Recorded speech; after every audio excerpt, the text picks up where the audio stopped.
Me acompaña mi esposa Jessica. Cumplimos ahora este año 20 años de casados ya. Tenemos 3 hijos. 2 de ellos ya son más grandes que yo. Uno siempre piensa que es más grande que todos, que es el más pequeño.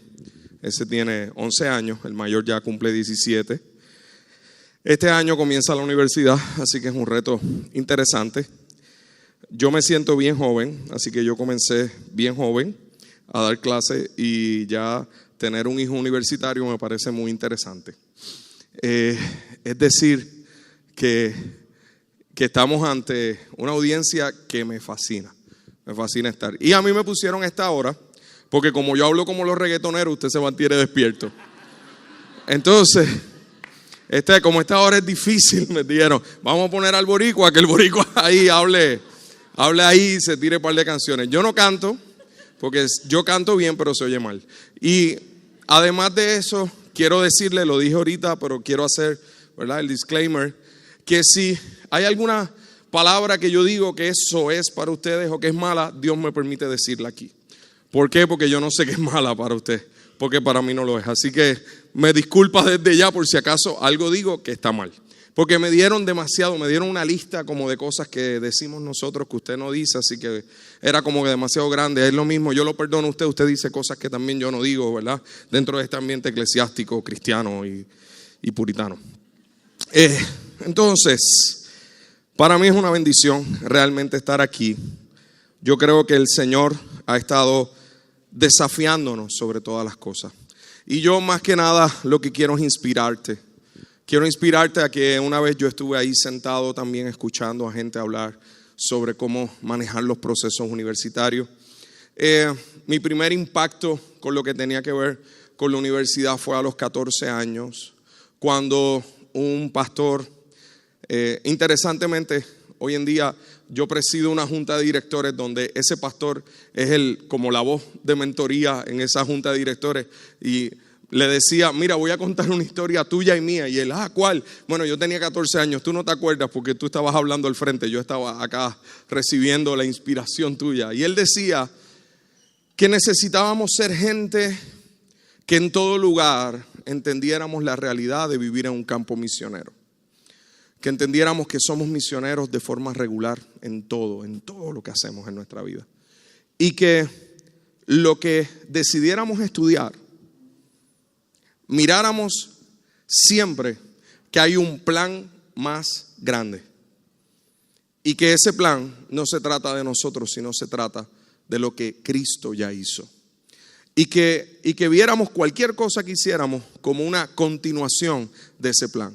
Que realmente cualquier cosa que nosotros hagamos en nuestra vida es una invitación de Dios a participar de su plan, de revelación de buenas nuevas y del misterio escondido en Cristo. Ayer Fabián nos hablaba de estar enfocados en Cristo, nos hablaba de que la profesión no era un fin, sino un medio, y que era un medio para glorificar a Cristo. Fernando nos habló de que el partido se gana con actitudes y amor genuino. Daro hoy nos dijo que no hay diferencia entre lo secular y lo sagrado, que hay una dignidad en el trabajo, que hay una revolución social y trascendente gracias a los fundamentos de la fe, y eso lo vemos a través de los procesos históricos de la vida. Quiero compartir contigo, yo no sé si está la presentación o no, pero quiero compartir contigo este verso. Y quiero hablar de los 3 puntos, quiero hablar de la fe, quiero hablar de la vocación y quiero hablar de la misión. Y quizás contarte algunas cosas. Marcelo ya te adelantó algo. Quiero más que nada motivarte, desafiarte a lo que Dios puede hacer a través de ti. Segunda de Pedro, capítulo 3. No está así, lo voy a seguir. Capítulo 1, verso 3 dice: su divino poder, al darnos el conocimiento de aquel que nos llamó por su gloria y excelencia, nos ha concedido todas las cosas que necesitamos para vivir como Dios manda. Segunda de Pedro, capítulo 1, verso 3. Este verso me impacta mucho porque lo está diciendo Pedro el viejito, el mayor. No Pedro el joven, lo está diciendo el Pedro que ha pasado ya muchos procesos en su vida.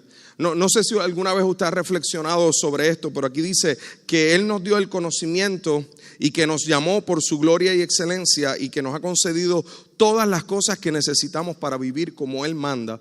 Esto implica algo bien profundo. Está diciendo, no es que tú vas a recibir algo, es que lo has recibido. Es que no sé si usted ha reflexionado en lo que quiere decir ese sígueme, pero ese sígueme de Cristo a Pedro le arruinó la vida. ¿Usted me entiende lo que quiere decir eso? Arruinarle la vida. Arruinarle la vida como Pedro la veía. Le arruinó la vida a tal punto de que Pedro tenía casa. Hoy en día tener casa, cuán difícil es, ¿verdad? Él tenía casa. Él tenía suegra, estaba casado, ¿verdad? Él tenía una barca. Hoy en día tener una barca, ¿verdad? Él tenía barca hace 2000 años atrás, tenía barca, tenía empleados, él era empresario, tenía gente a su alrededor y de momento un sígueme cambió su vida. Dice la Escritura, y al instante dejó todo y le siguió. Obviamente, luego de enfrentarse con aquella pesca milagrosa, Pedro, de ser alguien que quizás su vida estaba ya estructurada, ese sígueme cambió su vida.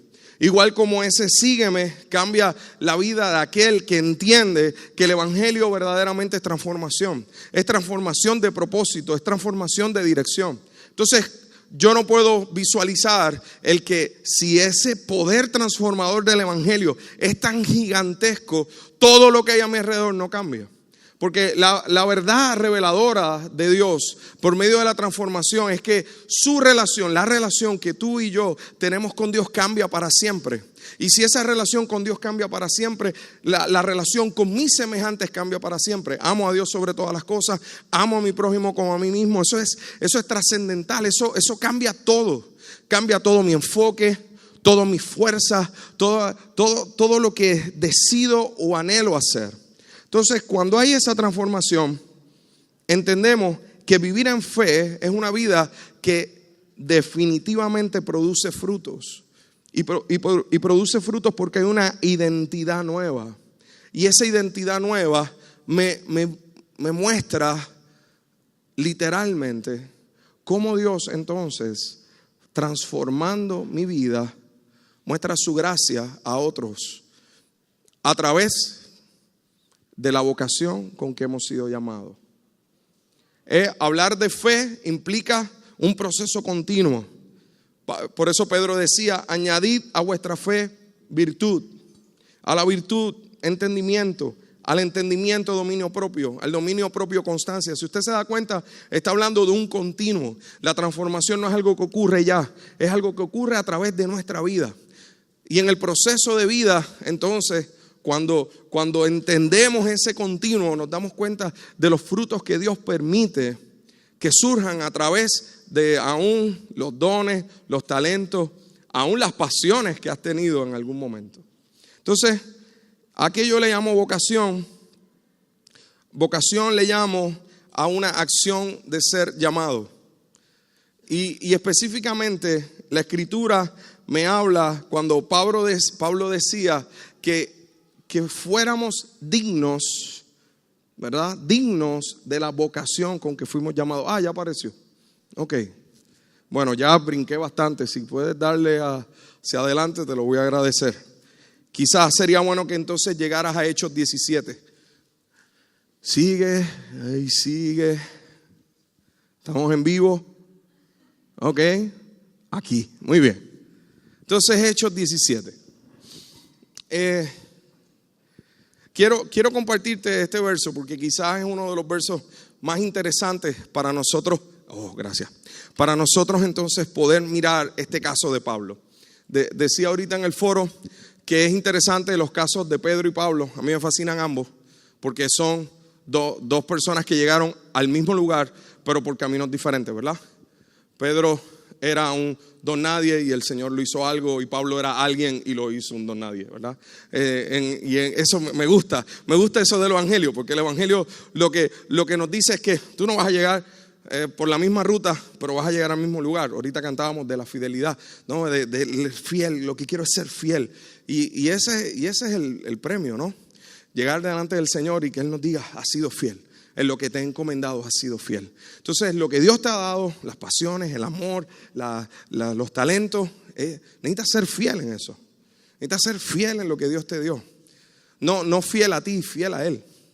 Entonces, me gusta el Hechos, porque Hechos me muestra la realidad de ese evangelio como de aventura. Yo lo veo y veo la iglesia moviéndose. No lo veo como que con una música suave, lo veo como todo el tiempo como una música tipo Indiana Jones, ¿verdad? Es todo el tiempo una música de aventura, todo el tiempo lo que está ocurriendo, y de momento llega Pablo y llega a Atenas. Y llega a un lugar muy interesante, un lugar cosmopolita, un lugar donde en este tiempo era el lugar de los filósofos.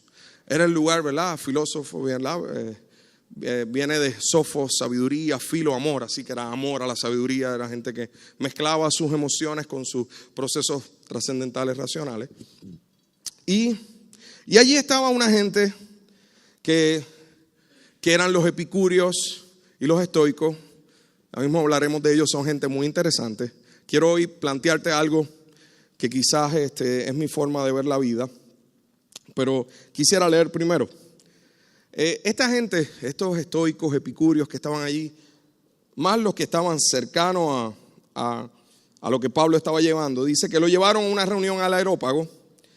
¿Se puede saber qué nueva enseñanza es esta que usted presenta?, le preguntan. Porque él estaba hablando y de momento dijeron, no, tenemos que llevarte a un lugar donde hay un auditorio, necesitamos traer a la gente y necesitamos confrontarte. ¿Qué es esto que tú estás enseñando? ¿Por qué nos viene usted con ideas que nos suenan extrañas y queremos saber qué significan? Es que todos los atenienses y los extranjeros que vivían allí se pasaban el tiempo sin hacer otra cosa más que escuchar y comentar las últimas novedades. Quiero decirte una forma de cómo yo veo la vida. No hay nada nuevo debajo del sol. Yo sé que quizás la gente dice, no, que lo que viene ahora es lo mismo. ¿Ok? Esto sigue siendo lo mismo. ¿Qué hace la gente regularmente? Se pasa el tiempo sin hacer otra cosa más que escuchar y comentar las últimas cosas, ¿verdad? Así que eso sigue siendo lo mismo. La gente sigue haciendo lo mismo. 2000 años después la gente sigue haciendo lo mismo y está tratando de buscar algo, alguna comezón de oír, algo que me diga nuevo, diferente, pero realmente no hay nada nuevo y diferente. Todo es más o menos lo mismo, ¿ok? Y la universidad no es la excepción. Pablo se puso en medio del Areópago y tomó la palabra. Ciudadanos atenienses, observo que ustedes son sumamente religiosos en todo lo que hacen. Al pasar y fijarme en sus lugares sagrados, encontré incluso un altar con esta inscripción: a un Dios desconocido. Pues bien, eso que ustedes adoran como algo, me salió casi argentino. Eso que ustedes adoran como algo desconocido es lo que yo les anuncio. El Dios que hizo el mundo y todo lo que hay en él es Señor del cielo y de la tierra. No vive en templos construidos por hombres, ni se deja servir por manos humanas como si necesitara de algo. Por el contrario, Él es quien da a todos la vida, el aliento y todas las cosas. De un solo hombre hizo todas las naciones para que habitasen toda la tierra y determinó los periodos de su historia y las fronteras de sus territorios. Esto lo hizo Dios para que todos lo busquen y aunque sea a tientas lo encuentren. En verdad, Él no está lejos de ninguno de nosotros, puesto que en Él vivimos, nos movemos, y existimos. Como algunos de sus propios poetas griegos han dicho, de Él somos descendientes. Mire, la gente de los estoicos, lo que manejaban, el estoicismo fue fundado por Zenón. Se llama así y quien más lo perpetuó fue Séneca. Inclusive Séneca fue el tutor de Nerón. El estoicismo, fundamentado en la visión de que había temas morales, que habían pasiones pero no se podían perseguir tanto, está inspirada principalmente en la materia y está inspirada en un proceso materialista de la definición de la vida y de los procesos de la razón. Inclusive los que conocemos como Kant, Hegel, que son la universidad le encanta hablar de Immanuel Kant, y de Descartes, pues manejan el estoicismo como parte de su inspiración. Sobre todo esta visión materialista, pero incluyendo algo como destino. Usted ha oído mucho la palabra destino. El destino es algo que es muy estoico, ¿verdad? Es como la visión del destino, pero la racionalidad del proceso y la forma de manejar los placeres es evitarlos. ¿Okay? Los epicúreos, que estaban allí también, obviamente basado en la finalidad práctica, ellos más veían la filosofía como una forma de ser feliz. Si soy muy filósofo, soy feliz. Eran más científicos. Demócrito y Leucipo son principalmente los que fundamentan a Epicuro. Y lo que manejaban ellos era una visión también materialista, pero era más que todo era átomos y vacíos, y que todo funcionaba no con destino, sino más al azar. Y esta gente sí lo que entendían era que el placer había que disfrutarlo, ¿verdad? A la saciedad mayor de la vida. Pero establecían que una persona sabia pues podía establecer algunos límites, inclusive sobre la inmortalidad. Ellos entendían que existían los dioses, que eran inmortales, pero no se metían con nada de nosotros, sino que vivían en espacios intermundanos y muy felices ellos, porque no tenían que intervenir con nosotros para nada. Y inclusive entendían que el alma se disipa luego de la muerte. Por eso más adelante, cuando Pablo habla sobre la resurrección, ellos son los que dirigen la burla, ¿no? Ellos son los que dicen, mira, él hablando de la resurrección, porque el alma se disipa cuando nos morimos. Si usted se da cuenta, la genialidad de la universidad es que permea estas ambas líneas de pensamiento. El estoicismo y lo epicúreo es la rivalidad principal entre lo que tiene que ver con las ideas. Pero el fundamento de ambas sigue siendo el mismo, es el materialismo. ¿Cómo Pablo manejó esto? Pablo lo manejó de una manera muy interesante. Pablo no llegó a la Universidad de Atenas con la Biblia en mano o diciendo, este es el momento donde yo a ustedes voy a decirle todo lo que están haciendo mal.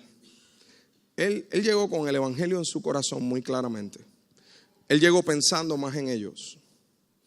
Y yo creo que hay veces que no tenemos la actitud correcta cuando nos enfrentamos a gente que piensa diferente a nosotros. Y a veces no nos damos cuenta de que hay ideas que son bien profundas porque llevan miles de años. Y llevan miles de años desarrollándose para tratar de manejar la justificación de una existencia que no tiene propósito y que no tiene Dios. Usted necesita entender esto. Justificar una existencia sin Dios y sin propósito es mucho más difícil que justificar una existencia con un propósito glorioso como el que tenemos. Entonces llevan muchos años tratando de cómo justificamos esto, cómo justificamos nuestro vacío. Y eso lleva muchos años. Y por ende también es importante apreciar eso. Y eso fue lo que hizo Pablo.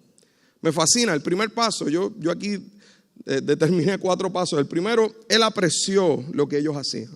Inclusive apreció lo que ellos conocían. Él apreció la actitud de inquirir. Y eso es respetable siempre. Uno de los errores que más cometemos es que pensamos que vamos a la universidad a encontrarnos con gente que no ha pensado en las cosas, o que no ha reflexionado suficiente, o que no ha estudiado lo suficiente. Cuidado con eso. Porque entonces vamos nosotros sin prepararnos y creemos que la gente definitivamente sabe menos que nosotros. Y no, hay gente que ha estudiado mucho, hay gente que ha estudiado mucho la Biblia, mucho las religiones, ha estudiado mucho las formas de filosofía. Y realmente necesitamos apreciar eso. Inclusive la actitud de prepotencia nos aleja del verdadero evangelio. Y a veces ir con la prepotencia de que yo sé esto. Yo soy, ¿verdad? Esta visión a veces muy religiosa. Yo soy hijo del rey, él me ha dado todo y yo te voy a decir a ti lo que tú tienes que saber. Realmente no es amor. Dios nos llama a ir y mirar qué ellos hacen bien. Pablo fue inspirado, segundo paso, fue inspirado por el Espíritu Santo para mostrar la revelación de la verdad de Dios a través de algo que ellos tenían. O sea, imagínense Pablo caminando por Atenas y mirando, miró al Dios no conocido. Esto es lo que voy a hacer. Quizás, por eso el Señor no mandó a Pedro a Atenas. Quizás Pedro va a Atenas y llega con con un garrote empieza a romper todo. Ustedes son unos idólatras y toda la cosa, ¿verdad? Dice la Escritura en Hechos 17 que Pablo se enardecía en su corazón, pero no era para derrumbar eso. Dios le dio sabiduría y usted necesita pedir a Dios sabiduría. En el lugar donde usted esté, un misionero necesita ser sabio. La universidad es un campo misionero. Usted como misionero necesita ser sabio. Señor, muéstrame cómo debo manejar esto. Mire, yo cumplimos 20 años de casado. Yo cumplo ahora. En 1998, agosto de 1998, comencé como profesor en la universidad dando la clase de zoología. Luego di laboratorio de biología. Así que había que manejar todos estos contenidos filosóficos y todos estos procesos que tienen que ver con la ciencia. Y mis colegas, todos, es que es bien de moda y es bien fácil ser ateo en la universidad. O sea, ustedes tienen que entender eso. Ese es el idioma común de todo el mundo. Hay gente que es ateo y no sabe por qué es ateo. Hay gente, ¿verdad? Y hay gente que son ateos muy prácticos y ni siquiera practican la filosofía. Simplemente son así. Funcionan sin que Dios exista. La cosa es que ese proceso de trabajar dentro de un ambiente de este tipo es una de las cosas que más te hace realizar el contenido especial y espectacular que tiene la fe.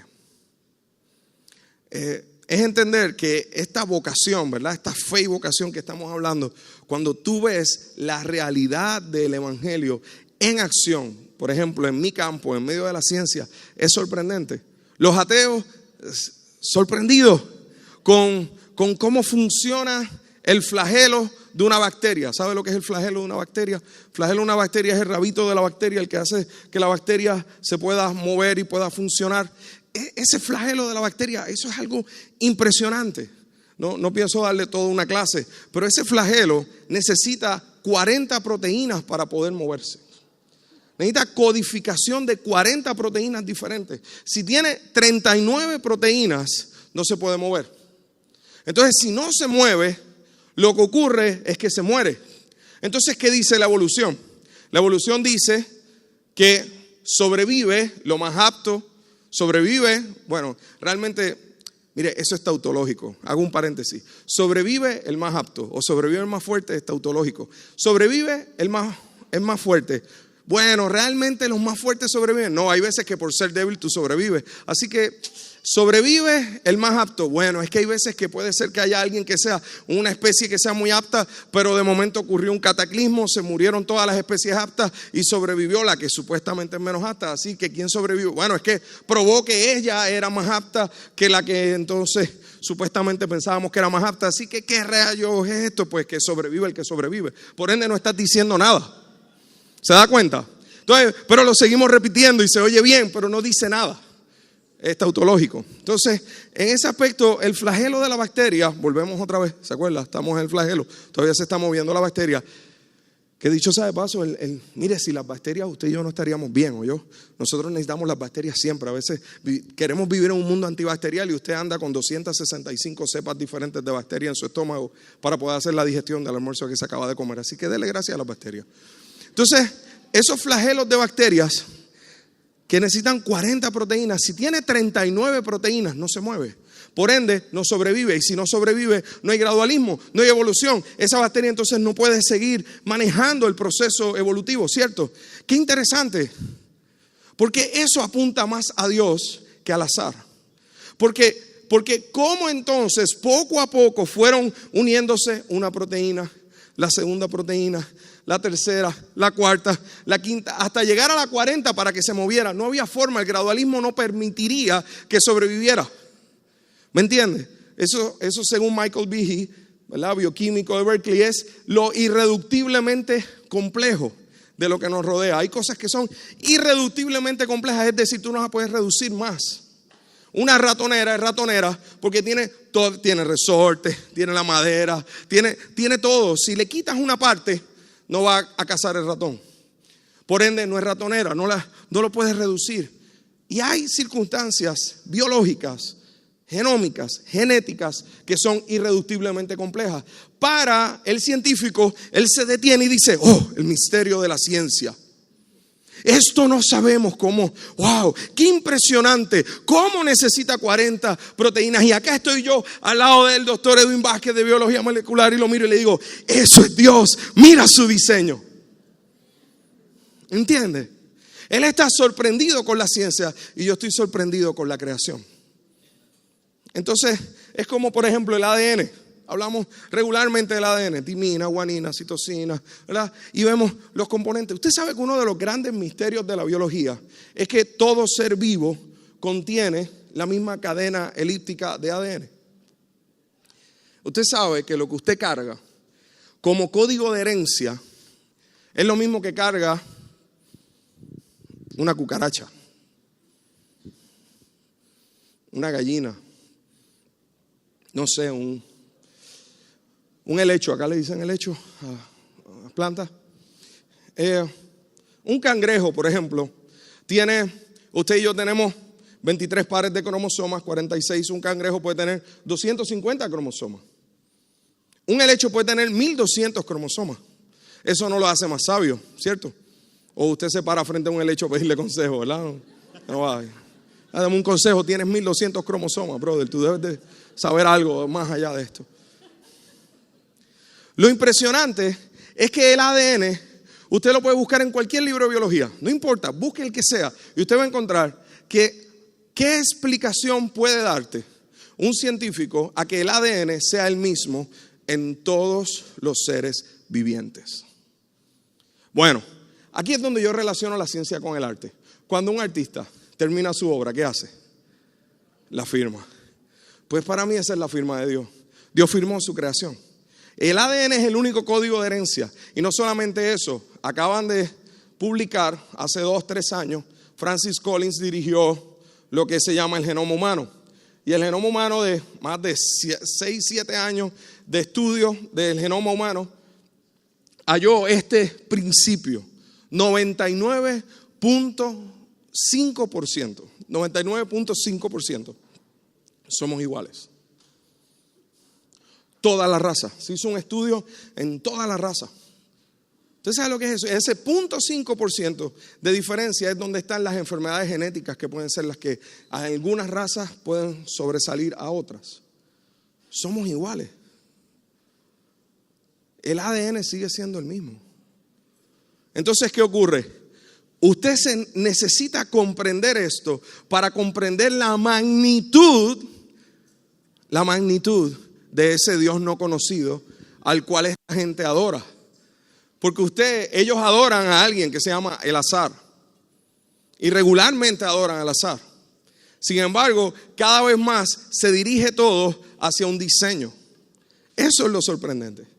Cuando usted ve entonces que no es que vamos ahora a tener una discordia por esto, sino ¿qué tal si entendemos que lo mismo que le asombra a ellos también nos asombra a nosotros? Porque conocemos entonces lo que puede estar ocurriendo. Por ende, el tercer paso de Pablo es que él hace su asignación, porque él ofrece referencias de los filósofos y de los poetas griegos en su alocución. Eso a mí me fascina, porque él no dijo, esto es así porque yo lo digo. Él dijo, esto es así porque ustedes mismos lo dicen. No hay mejor forma de usted manejar cómo la evolución se cae por su propio pie, hasta que usted, por ejemplo, no establece que la evolución básicamente es algo que es filosófico y de una corriente muy dogmática religiosa. Básicamente es religión. Inclusive la pregunta que usted le hacen sobre la evolución es, ¿tú crees en la evolución? Desde ahí es religión. Fíjense qué impresionante. Lo que ocurre es que es una religión que tiene pastores no ordenados por nosotros, por la iglesia. Pero tiene pastores ordenados por diplomas de PhD, ¿verdad? Así que, una vez Pablo muestra, en primer lugar, el aprecio por lo que ellos tienen. En segundo lugar, es inspirado por el Espíritu para entonces hablar en la dirección del discernimiento que Dios le está dando. Tercero, hace su asignación y establece referencias hacia ellos mismos. Lo cuarto, pues él le ofrece propósito. Y entonces le da la locución.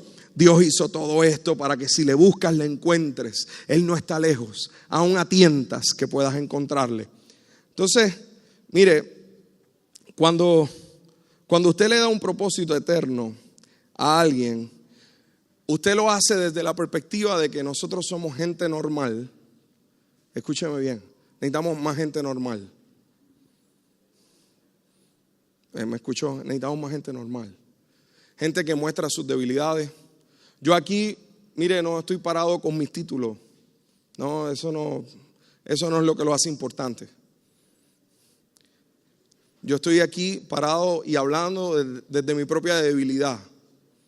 Desde el lugar donde he visto a Dios obrar en muchas instancias de mi vida de forma milagrosa y cómo el Señor ha permitido que yo vaya a diferentes universidades en diferentes lugares y que el Señor ha permitido profundamente que yo pueda estudiar, dar clases y tener otro púlpito en la universidad.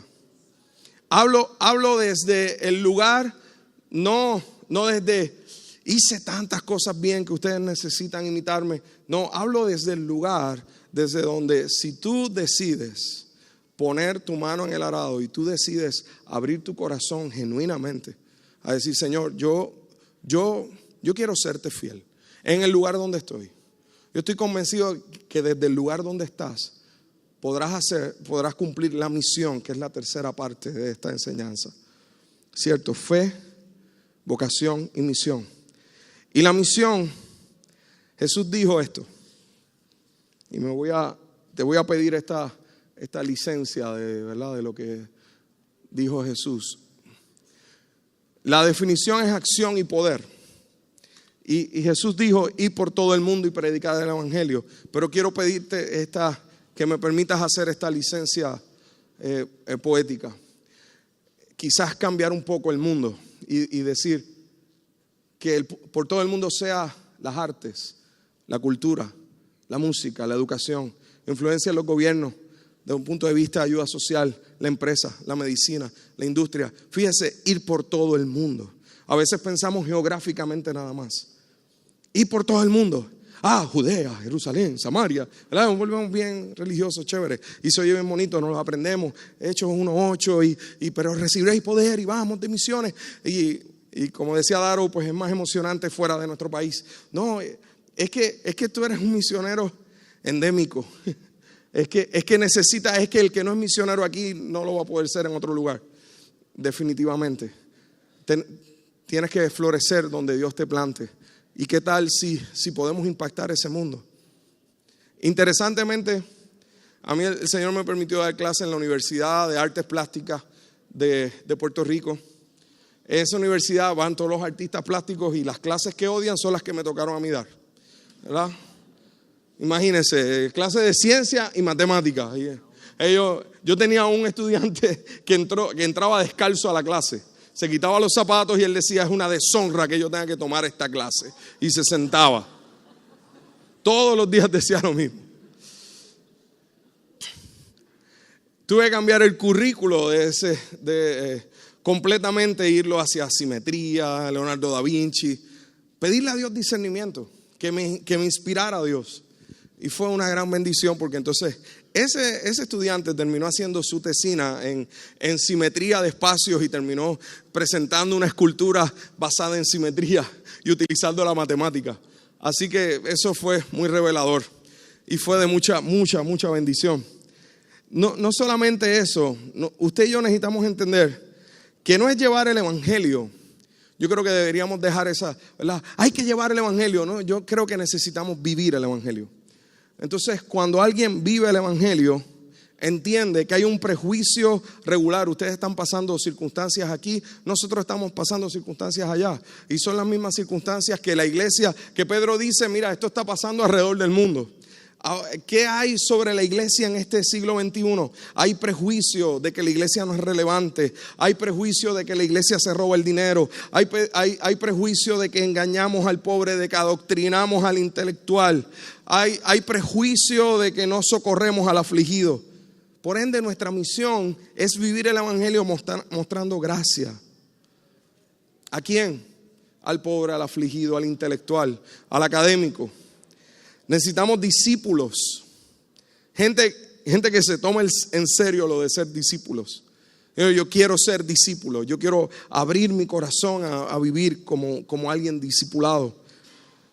Tim Keller dice: los cristianos son llamados a ser una ciudad alternativa dentro de cada ciudad terrenal. Una cultura humana alternativa dentro de cada cultura humana. A mostrar cómo el sexo, el dinero y el poder pueden usarse de maneras que no destruyen. A mostrar cómo las clases y las razas no congenian fuera de Cristo. Y cómo en Cristo pueden llevarse bien en Él. A mostrar que sí es posible cultivar las herramientas del arte, la educación, el gobierno y la empresa para llevar esperanza. Cuando entendemos eso, entendemos que en cada lugar, ya sea desde el trabajo, ya sea desde la profesión, ya sea desde la universidad, el Señor puede utilizarte. El Señor me permitió, como muy bien dijo Marcelo, y con esto voy terminando, hacer esta serie de libros. Esto es un Anoli Gebermani. La editorial pidió 3 cosas para hacer. Esto es una especie endémica de Puerto Rico. Son 7 libros, 7 portadas de animales endémicos. Pidió que hiciéramos un contexto de Puerto Rico. Utilizamos investigadores de Puerto Rico, científicos de Puerto Rico, de todo tipo, ateos, creyentes, de todo. Inclusive esta foto la hizo un gran amigo mío, profesor de biología y además fotógrafo. Me dijo que tardó 1 hora y media en lograr esta foto. Hay veces que nosotros queremos que las cosas sean inmediatas, pero para él alcanzar esta foto tardó 1 hora y media. Y tiró más de 700 fotos para lograr esta. Hay veces que nosotros queremos las cosas inmediatas. Esto es un proceso. Este libro, el que este currículo llegara al Departamento de Educación de Puerto Rico, a mí me tomó 20 años. ¿Okay? No piense que lo tardé 20 años en escribirlo. Tardó 20 años en que el testimonio del Señor llegara para lograr esto. No por mí, no por mi fuerza, sino por las fuerzas del Señor. Hoy quiero inspirarte. Quiero inspirarte a vivir al nivel que Dios quiere que tú puedas vivir. Hay más allá. No te intimides con lo que está rodeándote. No pienses que lo que Dios te está mostrando para hacer en este tiempo es algo como que muy ínfimo. No, Dios quiere usarte. Dios quiere usarte. Yo estuve en muchos congresos y en lugares sentado mire, yo soy bien tímido, mi esposa lo sabe. Quizá a lo mejor usted me veía y yo me quedo así y eso me pasa toda la vida. Quizá yo me obligo a hablar con el micrófono, realmente. Y yo era los que estaban en una esquina, quizás escuchando. Yo decía, bueno, eso Dios lo hará con alguien. Pero el Señor busca mulas para hablar y busca burros para treparse en ellos. Así que quiere usarte. Y si hoy yo viajé de tan lejos para solamente inspirarte a decir que sí, tú puedes cumplir la misión. Estas cosas son grandes, pero no hablan de mí. Hablan del Dios al que le sirvo. Y con esto termino. Jesús dijo: Señor, he acabado tu misión. He glorificado tu nombre. Si la misión de Jesús fue glorificar el nombre del Padre, nuestra misión es la misma. Asegúrate que lo que estés haciendo lo hagas para glorificar su nombre. Y además, esto lo paso rápido, se lo prometo. Es el último verso lo que quiero compartir. Si alguno tiene falta de sabiduría, no pasa. Ahí. Si a alguno de ustedes le falta sabiduría, pídasela a Dios y Él se la dará. Pues Dios da todo generosamente sin menospreciar a nadie. Pero que pida con fe, sin dudar. Porque quien duda es como las olas del mar agitadas y llevadas de un lado a otro por el viento. Quien es así no piense que va a recibir cosa alguna del Señor. Es indeciso e inconstante en todo lo que hace. Usted no va a la universidad a aprender sabiduría. Usted va a la universidad a mostrar la sabiduría de Dios. Discúlpeme, yo soy pastor, los pastores oramos. Yo quiero orar por usted. ¿Le parece? Señor, tu palabra es real. Aquí tú estás haciendo un movimiento especial en mis hermanos y hermanas. Tú sabes lo que estás hablando profundamente a sus vidas y lo que estás inspirando en sus vidas. Aquel que tenga falta de sabiduría, dásela, Dios mío. Que no haya duda y que haya una convicción profunda de vivir tu fe, de afirmar la vocación y de accionar la misión en ti, en el nombre de Jesús. Amén. Amén. Dios les bendiga. Un abrazo.